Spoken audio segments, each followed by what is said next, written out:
నయా సాల్ నయా దౌర్. కొత్త సంవత్సరం, కొత్త పరుగు. ఎవరో పుట్టించకపోతే మాటలెలా పుడతాయని మాయాబజార్‌లో ఘటోత్కచుడు అన్నట్టే అనుకుంటేనే ఏదో ఒకటి సాధిస్తాం, గెలుస్తాం. ఓడితే అనుభవమైనా దక్కుతుంది. ప్రయత్నం కూడా ఓ గెలుపే. కాబట్టి అనుకున్నప్పటి నుంచి ఓడిపోతామనే దిగలొద్దు. అనుకున్నప్పుడే గెలిచామనే ధైర్యంతో ముందడుగు వేయాలి. ఇంతకుముందు చాలా అనుకున్నాం. ఏదీ సాధించలేదనే దిగులొద్దు. ఇప్పుడు కొత్తగా ఏదో సాధించాలనే ఆలోచనలే లేకుండా ఎక్కడ ఓడిపోయారో అక్కడే మొదలుపెట్టండి. ఓటమే విజయానికి నాంది. కొత్త సంవత్సరం 2026ని కొత్తగా మొదలుపెడదాం అనుకోండి. అసలైన గెలుపును అందుకుంటాం. ఏదైనా అనుకున్నప్పుడే అది సాధించడానికి ఆచరణ మొదలవుతుంది. కానీ సఫలమవుతామా? విఫలమవుతామా? అని ఆదిలోనే సందేహిస్తే ఏ ప్రయత్నము ముందుకు సాగదు. ఎందుకు సాధించలేం అనే సాహసమే సాధనకు పునాది. కోరిక విజయం వైపు నడిపిస్తుంది. అందుకే కఠినమైనా సరే ఆచరణకు కట్టుబడి ఉండండి. పునాది ఎంత బలంగా ఉన్నా బలహీనమైన గోడలు కడితే ఆ సౌధం నిలబడలేదు. ఆశల సౌధం కూడా అంతే. బలమైన కోరిక, కఠినమైన ఆచరణ ఉంటే అవాంతరాలన్నీ ఓడిపోతాయి.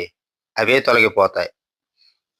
సందేహాలతో, స్వయంకృతాలతో ఆచరణ బీటలు వాడితే చేరుకోవలసిన గమ్యం ఎప్పటికీ దగ్గర కాదు. నేను సాధించలేను అనే ఆలోచన మీలో నుంచి రాకూడదు. నువ్వు సాధించలేవు, నీ శక్తికి మించిన కోరిక అనే బయటివారి మాటలు వినపడినా పట్టించుకోకండి.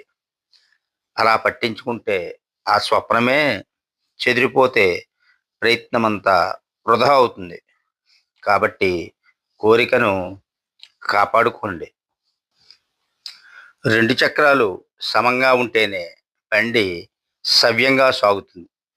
అలాగే సాధకులు విజయవంతంగా ముందుకు సాగాలంటే ఆలోచన, ఆచరణ సరిగా ఉండాలి. ఆలోచన మంచిదై ఉండాలి. ఆచరణ ఖచ్చితంగా సాగాలి. అప్పుడే అనుకున్నది సానుకూలమవుతుంది.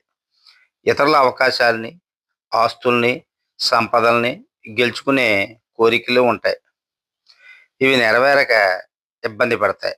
నెరవేరిన ఆత్మన్యూనతే గాని ఆత్మానందాన్ని మిగల్చలేవు. కాబట్టి మంచి కోరికలు కోరుకోవాలి. మీ ఆశలు మీ సామర్థ్యాన్ని, నైపుణ్యాన్ని పెంచేవిగా ఉండాలి. అప్పుడే అవకాశాలు అందిపుచ్చుకోగలరు. ఎవరి నుంచి ఏది తీసుకోవలసిన అవసరం లేదు. మీ ప్రయత్నంలో నిజాయితీ ఉంటే ఇతరుల సహకారం కూడా మీకు లభిస్తుంది. శక్తికి మించిన ఆచరణ సాధ్యం కాదు.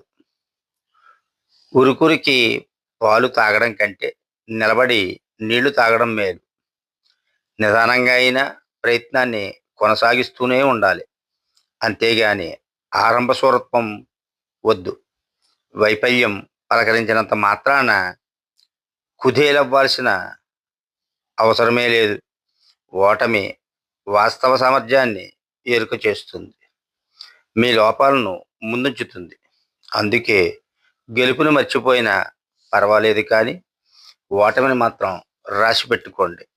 ఆ ఓటమికి గల కారణాలను విశ్లేషించండి. లోపాలను సరిదిద్దండి. సామర్థ్యానికి మించిన ప్రయత్నం కూడా వైఫల్యానికి ఒక కారణమే. జనవరి 1వ తారీఖునే మొదలు పెట్టాలన్న నిబంధన ఏమీ లేదు.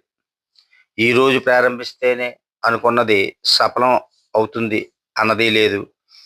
ఆలస్యమైనా పర్వాలేదు. గత వైఫల్యాలను విశ్లేషించుకుని లోపాలను ముందుగా గుర్తించండి. మీ సామర్థ్యానికి తగ్గట్టు చిన్న చిన్న లక్ష్యాలు ఏర్పరచుకోండి.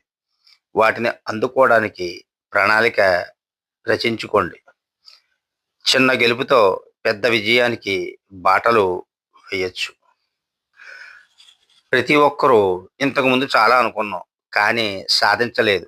ఇక అనుకోవడం మానేశానని చెప్పేవాళ్ళు చాలామంది ఉంటారు. ఫారిన్ లాంగ్వేజెస్ నేర్చుకోవాలని, కంప్యూటర్ కోర్స్ చేయాలని, ప్రొద్దున్నే నిద్ర లేవడం, సిగరెట్లు మానేయాలని, జిమ్‌కి వెళ్ళాలి, వెయిట్ తగ్గాలని, ఇలా ఎన్నెన్నో చాలా అనుకుంటారు. ప్రయత్నం చేయడం, కొద్ది రోజులకే అవన్నీ మానేయడం చాలా కామన్‌గా జరుగుతోంది. వీళ్ళందరూ ఓటమికి ఎన్నో కారణాలు చెబుతారు. కానీ వాటన్నిటికీ మూలాలు వారి యొక్క ఆలోచనా ధోరణిలోనే ఉన్నాదన్న సంగతి గుర్తించరు.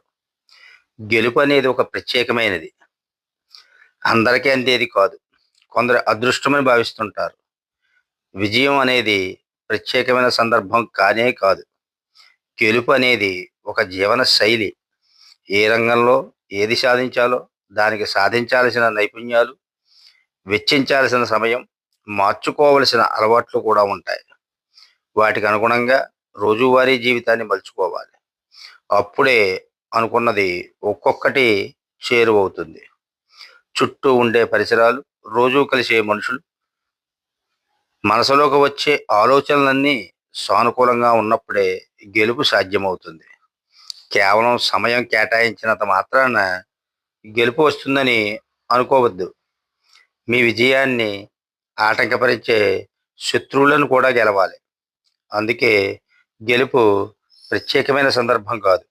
అది ఒక జీవనశైలిగా మార్చుకోవాలి. ఈ 2026లో ఇలా పయనిద్దాం. మన విజయానికి బాటలు వేసుకుందాం. Happy new year to all.